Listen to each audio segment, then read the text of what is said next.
अस्सलाम वालेकुम दोस्तों, कैसे हैं आप लोग। मैं हूं समीला कुरैशी और आप देख रहे हैं सर्कल टीवी यूट्यूब चैनल। क्या आपके फ़ोन की रैम ज़्यादा है, प्रोसेसर ज़्यादा है, आपका फ़ोन हाई स्पेक्स वाला है, लेकिन उसके बावजूद उसकी जो स्पीड है वो बहुत ज़्यादा कम है और स्लो हो जाता है, हैंग हो जाता है, कभी कभी खुद ही ऑफ हो जाता है, ज़्यादा गर्म हो जाता है। तो कौन सी वो चीज़ें जिनका आपको ख्याल रखना है और जिनको फॉलो करके इस सब से आप बच सकते हो और एक स्मूथ स्मार्टफोन एक्सपीरियंस ले सकते हो। तो आज की वीडियो में मैं ऐसे ही चंद टिप्स आपसे शेयर करने वाला हूं, तो वीडियो को एंड तक लाजमी देखिएगा। उससे पहले कमेंट में एक मैंने पिन कर रखा है लिंक एक चैनल का, मोहम्मद आयान गुल के नाम से एक चैनल है मेरे दोस्त का। अगर आपको अच्छा लगे तो वहाँ पर जाके उसको भी आप सब्सक्राइब कर सकते हैं। तो चलिए वीडियो स्टार्ट करते हैं, उससे पहले वीडियो लाइक लाजमी से कर दें। तो फ्रेंड्स, यहाँ पर मैं आपको 8 टिप्स बताने वाला हूँ, ऐसी टिप्स जिनको फॉलो करके आपका फ़ोन जो है वो फास्ट होगा, सिक्योर भी होगा और रिलायबल भी होगा। तो सबसे पहली टिप यहाँ पर आती है कि सेटिंग, नेटवर्क सेटिंग। आपने देखा होगा बहुत सी बार आपको जो फ़ोन है कभी वो खुद ब खुद ऑटोमेटिकली 2G हो जाता है उसका कनेक्शन, कभी 3G कभी 4G हो जाता है, मतलब ऐसे ही वाइस वर्सा चलता रहता है। तो ऐसा क्यों होता है? ये सेटिंग में फॉल्ट होता है, आपकी सेटिंग में उसकी सेटिंग आपने ठीक से नहीं करी होती। तो अगर सेटिंग में जाएंगे, वहाँ पर डेटा सेटिंग में जाएंगे, वहाँ पर ऑप्शन होगा GSM सेटिंग या WCDMA सेटिंग होगी। तो आपने WCDMA सेटिंग या GSM सेटिंग किसी एक में से, इन दोनों में से आपने उसको चूज़ कर लेना है।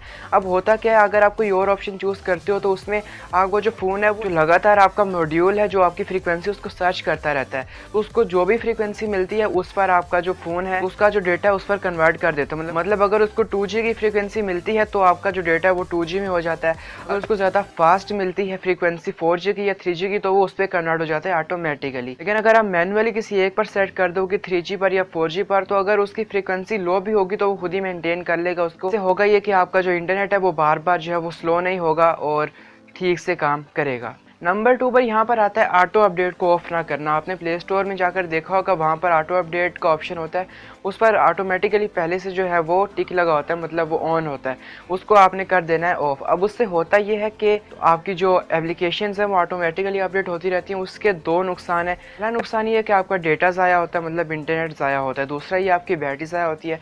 तीसरा ये कि जो भी अननेसेसरी भी एप्लीकेशंस है, मतलब जिसकी ज़रूरत ही नहीं है अपडेट की, अगर वो अपडेट होकर आती है तो आपको पता है कि हर नई अपडेट में जो वो यूज़ करता है रैम, एप्लीकेशन की रैम कंजप्शन जो है वो बढ़ जाती है। मतलब अगर पहले उसकी अपडेट नहीं आई थी और वो यूज़ कर रहा था आपकी 150 MB रैम, लेकिन जब अपडेट आई तो अपडेट के बाद 150 से 200 250 पे चला जाएगा। इस तरीके से आपकी रैम जो है उस पर फ़र्क पड़ेगा। आपकी रैम जो है वो, इससे आपकी रैम ज़्यादा कंज्यूम होगी, तो फिर जाहिर सी बात है आपकी रैम ज़्यादा कंज्यूम होगी तो आपका जो स्मार्टफोन है वो स्लो हो जाएगा। तो इस चीज़ का आपने ख्याल रखना है, ऑटो अपडेट्स को आपने ऑफ करके रखना है। नंबर 3 पर आपने यहाँ पर यूज़ करना है एड ब्लॉकर।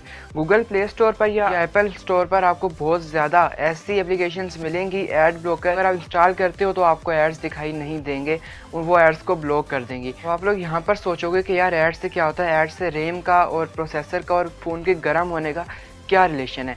सबसे पहली बात वही पॉइंट आता है यहाँ पर कि आपका जो इंटरनेट है वो ज़्यादा ज़ाया होगा, जाहिर सी बात है ज़्यादा एड्स दिखाई देंगे। तो उसके बाद जो भी एड्स दिखाई देते हैं उनका डायरेक्टली असर पड़ता है आपकी रैम के ऊपर, आपके प्रोसेसर के ऊपर। अब जाहिर सी बात है, एक ब्राउज़र आप यूज़ कर रहे हो, एक साइट आप सर्फ कर रहे हो, उसके ऊपर जितने भी एड्स आ रहे हैं वो भी उसका हिस्सा है, मतलब वो भी रैम के ऊपर लोड हो रहे हैं और वो भी प्रोसेसिंग में अपना हिस्सा डाल रहे हैं।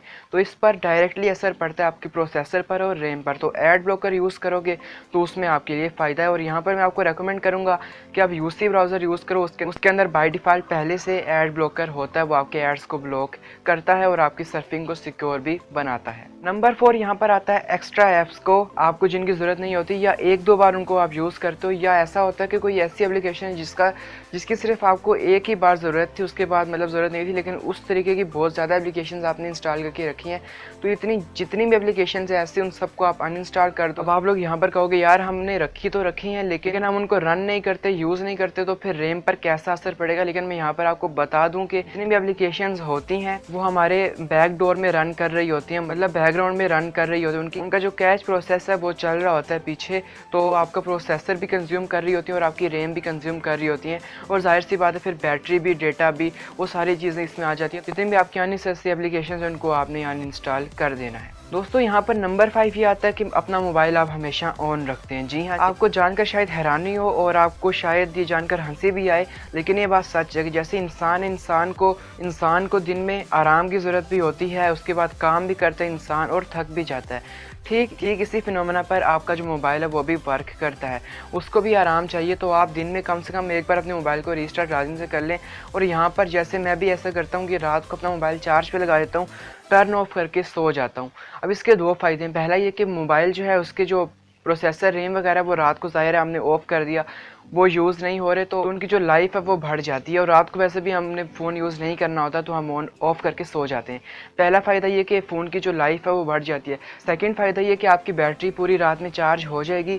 और टर्न ऑफ करने का फ़ायदा ये कि आपकी बैटरी अगर पूरी रात में चार्ज होती है, अगर आपने ऑन करके रखा है तो अगर 100% चार्ज होगी, अगर आपका फ़ोन ऑन है तो उसमें ये होगा कि आपकी जो बैटरी है उसको हो सकता है कि वो ख़राब हो जाए, फट जाए या फूल जाए।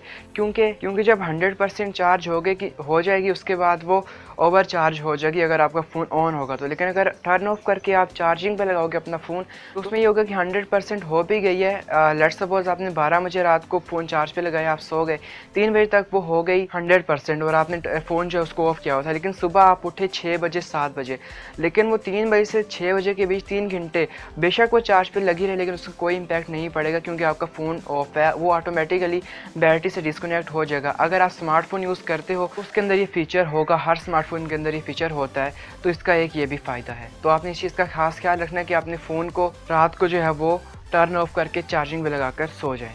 नंबर 6 यहाँ पर आता है मेमोरी कार्ड को यूज़ ना करना।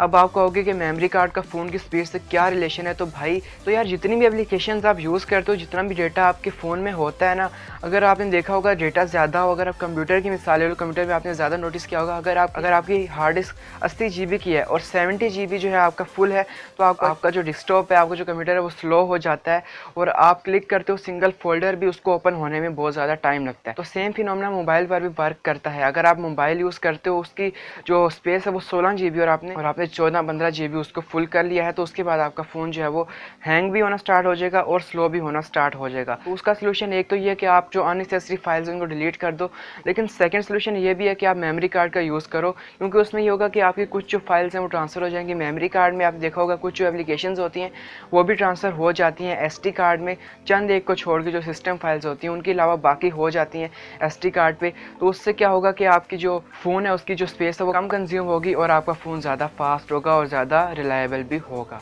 नंबर 7 पर यहाँ पर आता है फेसबुक एप्लीकेशन का यूज़ करना। शायद आपको यहाँ पर मेरी बात पे यकीन ना है, लेकिन फेसबुक ऑलरेडी 50 MB की होती है और वो तकरीबन अगर आपका 2 GB रैम वाला मोबाइल है तो उसमें से 800 MB 900 MB तो आपकी फेसबुक ऐप लेगी जब वो रन हो रही हो, और अगर रन नहीं हो रही होती तब भी वो 400 MB से 500 MB रैम जो है आपकी कंज्यूम कर रही होती है। तो यहाँ पर हम फेसबुक यूज़ करना छोड़ तो नहीं सकते, यहाँ पर हम फुल फेसबुक की जगह फेसबुक लाइट यूज़ कर सकते हैं जो सिर्फ 150 से 200 MB लेती है रैम का। आपने सुना होगा कि फेसबुक जो है हमारी जो डिटेल है वो भी ले रहा होता है, बैकडोर में उसके जो प्रोग्राम्स है वो भी रन कर रहे होते हैं।